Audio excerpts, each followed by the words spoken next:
जी बहन, आपका नाम क्या है? संजना। कहाँ की रहने वाली हैं आप? उदयचनपुर प्रयागराज। और आपके बगल में कौन खड़े हैं? हमारे पति। बहन रंजना जो आपके सामने खड़ी हैं, इनकी गवाही इस प्रकार से है कि इन्होंने लिखा कि जब ये 15 साल की थी तभी से इनको कुछ डरावनी वस्तुएं दिखने लगी, जिसके कारण से ये बहुत ज़्यादा डर गई और उसी दिन के बाद से ये लगातार बेहोश होने लगी। आप खुद बताएं बहन कि आपको किस तरह के स्वप्न आए थे पहली बार? भैया मैं हमारे मतलब कि खेत में घर है, तो मैं गांव से खाना बना के लेके जाती थी, तो सामने एक ऐसा कूड़ा था रखा था, तो मैं उसको देखी तो वो इतना ज़्यादा हीला था, तो मैं उसको देखकर इतना ज़्यादा डर गई थी। मैं डरते हुए लेके गई खेत में खाना, मैं अपने ना मम्मी से बताई ना पापा से, किसी से नहीं बताई।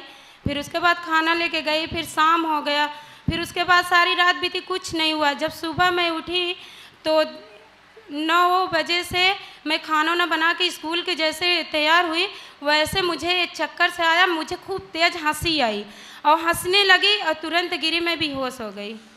आपने इसके पहले, उस दिन के पहले आपको कभी भी इस तरह डर नहीं लगा था? नहीं भैया। और जैसे आपने देखा और आपको डर लगा, सुबह में आप बेहोश हो गई और आपकी उसी दिन के बाद से लगातार तबीयत खराब रहने लगी। यस भैया जी। आपने लिखा कि लगभग 4 से 5 घंटे तक आप बेहोश रहा करते। यस भैया जी। और आपको ऐसा कब कब होता था बहन लगातार? भैया एक दिन आतर दे के हमेशा ऐसा होता था। हर दूसरे दिन तीसरे दिन Yes, आपको भैया। लगातार इसी तरह होता था? यस भैया। और जब भी आप बेहोश होती थी तो 4 घंटे 5 घंटे के लिए बेहोश हो जाती थी? यस भैया जी। इसके कारण से आपके काम में, आपकी पढ़ाई में या फिर जीवनचर्या में क्या क्या प्रभाव पड़ा? आपने क्या क्या आपसे नहीं हो पाता था? भैया मैं कुछ काम नहीं कर पाती थी, हमेशा बेहोश पड़ी रहती थी, और मेरी भाभी लोग कहती थी कि ये हमेशा अपना कला बनाए रहती है और कुछ काम धंधा करने के लिए नाटक करती है कि ऐसे करें तो ताकि काम करना ना पड़े। आप उसके पहले काम कर पाती थी, लेकिन जब आपको ये प्रॉब्लम आई 15 साल की उम्र से, फिर आपको काम करने में भी प्रॉब्लम होने लगा? यस भैया। और आपने लिखा कि आपको ऐसी समस्याएं बढ़ती गई और बहुत ही ज़्यादा आपको दर्द होना, और उसकी वजह से आपको बहुत ज़्यादा गुस्सा, चिड़चिड़ापन, और आप सबसे लड़ाई करती रहती थी। यस भैया। आप अपने कैसे व्यवहार करती थी अपने परिवार के साथ? भैया हमारे जब मम्मी पापा बोलते थे कि चलो यहाँ की लेके चलेंगे, दवा को ले चलेंगे, तो मैं बोलती थी कि मुझे इतना ज़्यादा गुस्सा आता था, उनसे सबसे लड़ाई करती थी, बहुत ज़्यादा मैं अपने माँ बाप से बहुत ज़्यादा लड़ाई करती, यहाँ तक मैं अपने भाभी को कभी कभी गाली भी दे देती थी, और मैं अपने भाई से बहुत ज़्यादा लड़ाई करती रहती थी हमेशा। उस प्रॉब्लम की वजह से जब आपने डरावने चीज़ें देखी, उसके बाद आपको लगातार फिर गुस्से आने लगे, चिड़चिड़ापन रहना, किसी की बात आपको अच्छी नहीं लगती थी उस समय? यस भैया। और उसकी वजह से आप पढ़ भी नहीं पाती थी और इसी तरह आपका जीवन व्यतीत होता चला गया? यस भैया।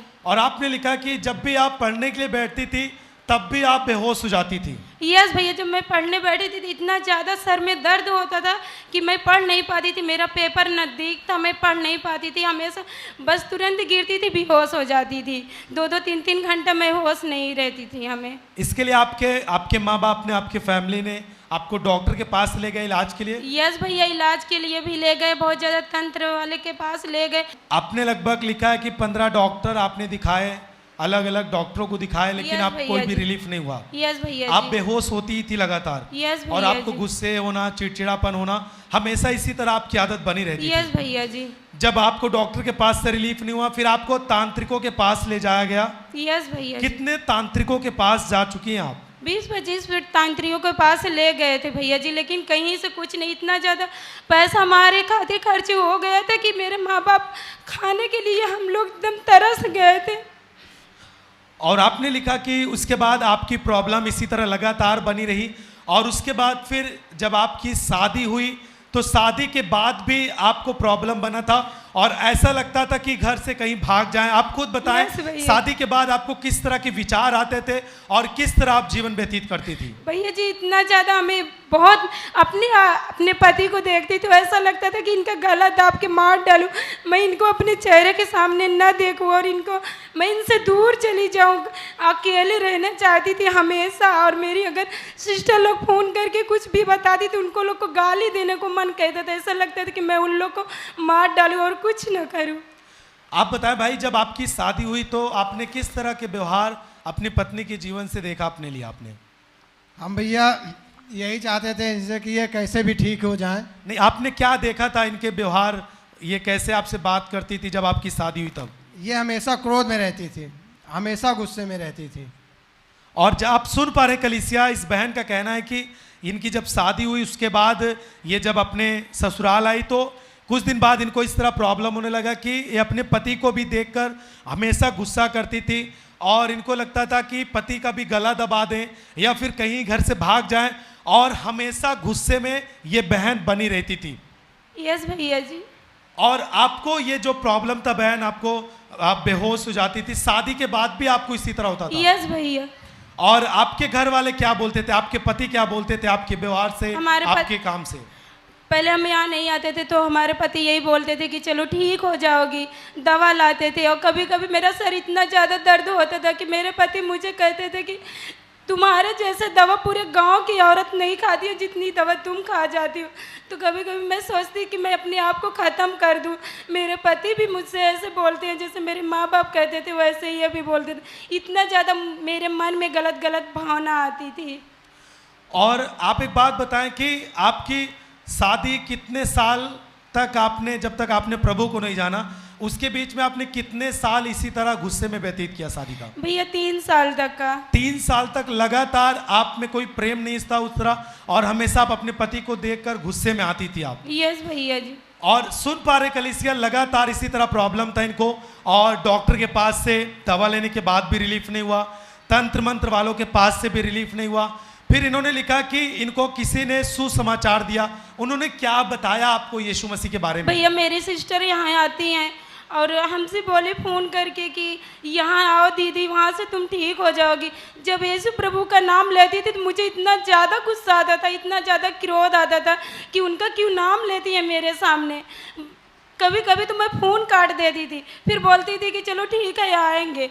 तो फिर 1-2 बार आई, ऐसे मैं चली जाती थी। मैं सोचती थी यहाँ कुछ नहीं होता है, यहाँ सिर्फ वैसे बताते हैं बस, फिर चली जाती थी। फिर एक दिन मुझे ऐसे अचानक मैं सुबह उठी, उनसे प्रभु का नाम आया, फिर मैं बोली धन्यवाद प्रभु। फिर उसके बाद मैं सो गई, लगभग 2 बजा था। फिर उसके बाद मुझे 3 बजे सपने आया कि ऐसा लगा कि इतना ज़्यादा स्वर्ग की दूत दिखाई दिए और आगमन का समय ऐसा नज़दीक। पापा प्रार्थना जन यहाँ से प्रार्थना पापा कर रहे हैं कि प्रार्थना करो, जागते रहो, प्रार्थना करो, स्वर्ग का नज़दीक है काका। तो फिर मैं उसके बाद मैं सोचने लगी कि सच में है क्या पापा बोल रहे हैं। फिर अपने मन को फिर शांत की, मैं बोली सब मतलब वो ऐसे ही बोलते हैं। तो फिर मुझे दूसरे दिन सपने में आया कि पापा बोले कि बक बक मत करो, प्रार्थना किया करो। फिर मैं उसी दिन से, हमें नहीं पता कि मैं कैसे बदल गई। ताली बजाएं जोर से, ऊंची आवाज में तारीफ करें कलीसिया।